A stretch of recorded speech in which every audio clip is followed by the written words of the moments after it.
what's going on in the in the old mainstream media outside. They're talking about that Jawad Zarif and ex-president Hassan Rouhani, they didn't talk about Rouhani. They said that Jawad Zarif is in contact with the son of the former Shah of Iran, and he's coordinating everything and giving the messages to ex-president Rouhani, and they're somehow. What is the concept? There is a lot of fake news out there about what's going on in Iran, and what is your understanding of what's going on? Nima, first of all, this is utter nonsense. And it's very sad that two young kids in Iran spread this rumor so that the West can use it against Iran. And this says a lot about how the Western media functions.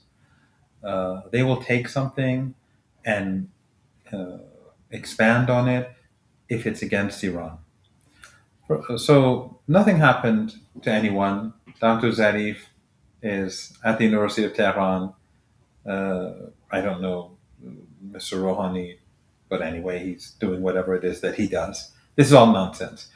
But it reminds me about everything else that happened over the past few weeks. So we saw, for example, after last Monday's huge rallies across the country, and in Tehran, you had millions of people on the streets. Footage of this was being used in Western media as if they were the protesters against or the rioters that were against the government or the state or state institutions. And or for example, when images of President Pezeshkian on Monday's rally were shown on the internet, these people were saying that he, the president, was marching with the rioters or with the protesters, as they call them. And by the way, these are not protesters. And in the West, they tried to make this stick. They were protesters who were peaceful on day 1 and 2. In Tehran, there were no arrests. There was no harassment on, I think it was Sunday and Monday. And then on day 3, more or less, we saw the uh, rioters come in and infiltrate, and gradually the protesters left. And it was most more rioters, professional, very well trained. Just before, just an hour ago, before we met one another an hour and a half ago. I was watching Iranian TV here, and they were interviewing a woman. The rioters shot her in the face with, I think, a pellet gun. I don't know where it fires all these small fragments. I don't know what it's called, but right in the face. And then her husband was also targeted, if I'm not mistaken, because I wasn't listening to the whole thing. She was targeted. She was badly hurt, and she was speaking on television. And her husband said, and she was saying that the person was very professional. He just got up, shot her in the face, and he went for him. He knew exactly what he was doing. He was calm.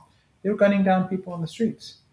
The Israelis, they take credit for it, and then Western media says, no, no, no, no, these were peaceful protesters. The Israelis beg to differ. They are saying, we were there. Channel 14 of Israel said that a country or countries sent in all these weapons, and that's why hundreds of officers and security agents were killed. Well, I mean, imagine Iran, 90 million, the United States, 4 times Iran's population, let's say, 1,200 to 1,500 American police officers killed in 2 days. What would happen in the United States? One officer, the ICE officer, a young woman got in her car, turned to the right, and according in the eyes of Trump and his supporters, she didn't turn right enough, and so it was the ICE officer was justified in murdering her. Yet here there were hundreds of people murdered, officers of the law, many ordinary people murdered by these people. Yet the narrative of peaceful protesters persists because it's in the vested interest of Western regimes. And the Western mainstream media belongs to these oligarchs. So this nonsense about Dr. Zarif, why does it come out now? I think it's basically because it's clear that this whole thing has fallen apart. The riots ended on Friday night. Since last Friday, since last Friday, since Saturday till now, nothing's been happening. You you and I are on the streets of Tehran. You go home late at night. You go out with your family. You go for uh, to see your friends. Nothing's happening.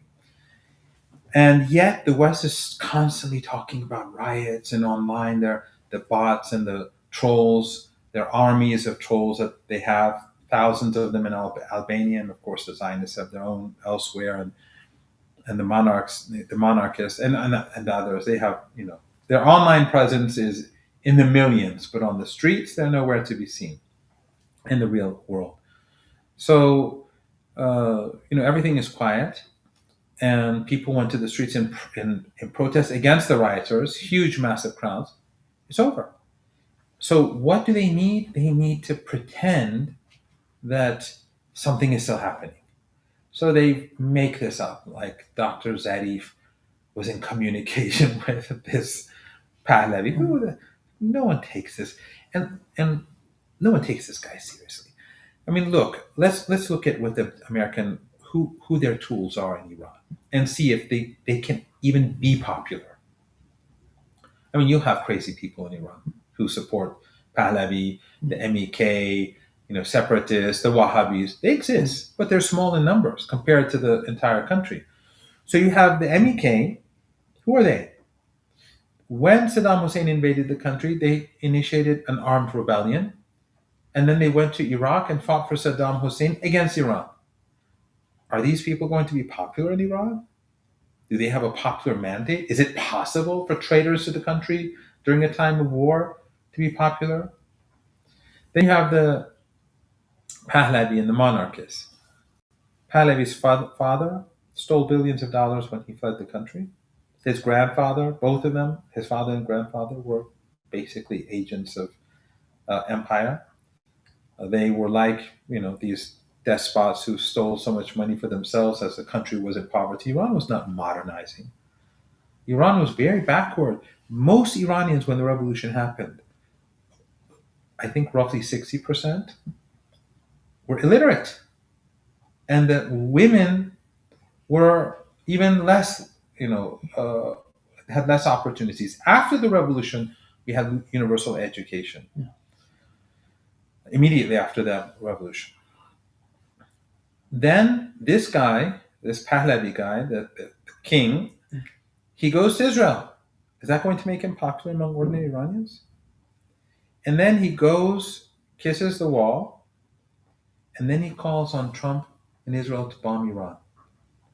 Is any person in any country going to be popular by calling on others to bomb their country? In their fantasy world, these Western journalists, yes, perhaps. But in the real world, of course not. You may have a few nutcases here and there, or some people are so hostile and aggressive that they would support anything. But I'm talking about ordinary people. Then you have ISIS and these Takfiri people from on the border with Pakistan, the remnants of ISIS too. Are they popular? And then you have these Kurdish separatist groups that are working with the Americans and the Israelis in northern Iraq. Do Iranians support separatists? So you see these groups working with Americans, the Israelis, and British intelligence, and some say the French. I don't know. They don't like each other. They hate each other. So basically, they can never be popular. A, and B, in my opinion, why are the Americans using these groups? First of all, no sane person will be an agent of a foreign entity, but also I think the objective is to destroy Iran, because none of these people are going to be able to hypothetically. I mean, the Islamic Republic is not going to go anywhere. Not now, not 10 years from now, not 20 years from now. But hypothetically, let's say it collapses. None of these people are going to be able to rule over the country. They have no popular mandate. So what's going to happen? Chaos. That's what Israel wants. Look at Syria. Look at what the Americans did to Iraq. Iraq is still fragmented. Look at Lebanon. Look at Yemen. Look at the whole region. The Israelis want countries to be fragmented and broken, and so that they can rule supreme and carry out their Greater Israel project. So to say that Dr. Zarif or anyone else is in contact with this joker, is silly, but it's basically being done so that we take him seriously. So that they say, oh, within the government in Iran, there are division. No, there are no divisions. There's not a chance in the world that anyone is going to take this guy seriously. And there's not a chance in the world that that person is ever going to enter Tehran and enter the country. And uh, one of someone just a few days ago said that he won't survive leaving the airplane and getting to the terminal. I think that's very true. So it's all a joke. It's just to legitimize this joker and to make him appear serious because the whole project has fallen apart. I think the concept that is, you look at what's going on. Israelis have a new element, which is these people, pro Pahlavi people, and he's a, be- it's somehow, I don't know if you saw the interview he had with the Iranian American podcaster Patrick Bet David 4 6 months ago, months ago. He was asked, I remember, he was asked Reza Pahlavi. He said that, do you want to go to Iran to assume the responsibility, to assume the position there? He said, I have no one in Iran. I have been living here in the United States and I know nobody in Iran.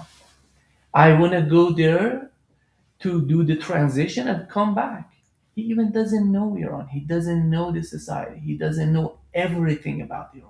And that podcaster knows nothing about Iran either. Exactly, because he was trying to convince him, but through this attempt of convincing him, just he What revealed. is it? They say the blind leading the blind or something Yeah, like that? exactly.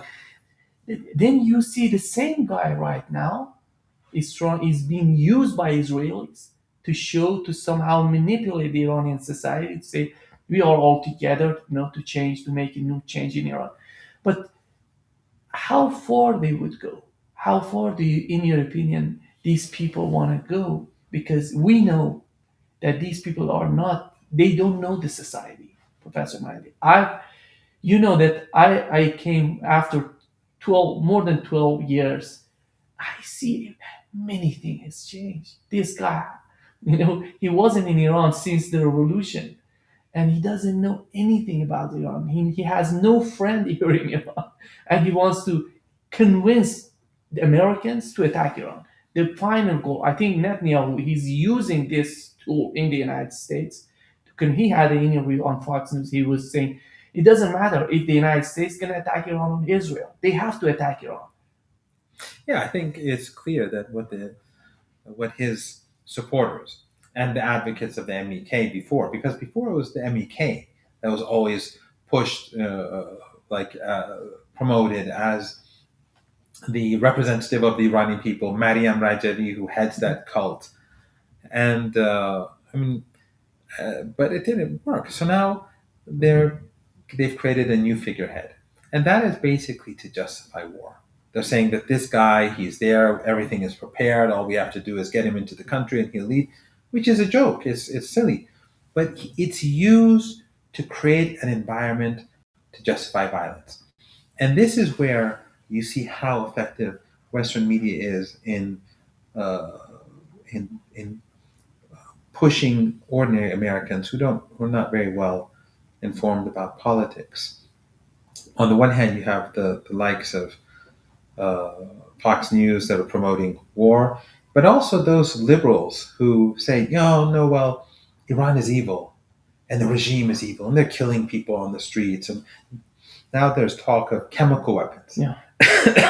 I survived 2 chemical attacks. And for me, it's particularly offensive that the West, who gave Saddam Hussein chemical weapons to use, and tried to kill me and killed many other people. By the way, my cough has nothing to do with chemical weapons. But that they would today pretend that Iran is using chemical weapons. They never apologized to Iran and never paid compensation. People are still dying from the chemical weapons that they Iran use didn't use chemical weapons against against Iraqis. Iraq. The leader forbade it. He said it's an immoral weapon. Anyway, so but tomorrow they'll say they use nuclear weapons and they killed hundreds of thousands of protesters. That's just how it is in the West. But these journalists who say we're against war, but they're evil, just like in Venezuela. Maduro is evil, but these journalists are they're cowards and they are just as complicit because they are creating an environment where through this nonsense and through this them being evil, they sort of are trying to legitimize violence and justify violence, which is, I mean, the reality is that the United States government is evil. They're the ones who impose sanctions on Iran and Venezuela. They're the ones who kill Iranians in Venezuela through a blitzkrieg attack or killing fishermen or whoever and is there in the Mediterranean and Venezuelans when they kidnap the president. But who are they to these pundits or these politicians to say Maduro is evil, Iran is evil? No, the Iranians. If Iran was so evil, Nima, you know this because you're Iranian. People in the West do not know that there is a huge anti-Iranian Persian language media apparatus that has been funded by the West, billions of dollars a year, hundreds of television channels, websites, Telegram channels, Twitter accounts, troll farms. Just one troll farm has what 3,000 people in it in Albania. Day and night, they're carrying out psychological warfare against Iran. So the Iranians hear their voices, right? So right now they're watching satellite TV at home. They can watch. They have way more channels, far more channels than the Iranians do. The Iranians are outgunned by the Western Persian language media. Imagine how many Iranians in the West are employed. If you see like thousands of Iranians on the streets somewhere in the West, a lot of them are people who are in this industry. And the others are people who are influenced by the propaganda. And a lot of them were the people who left Iran during the revolution or whenever. But the point is that this huge media apparatus is constantly telling people that your government is evil and it's awful. And then you have the sanctions to break the country. Yet, despite that, on last Monday, you saw millions of people come to the streets in Tehran and many, many millions of others elsewhere.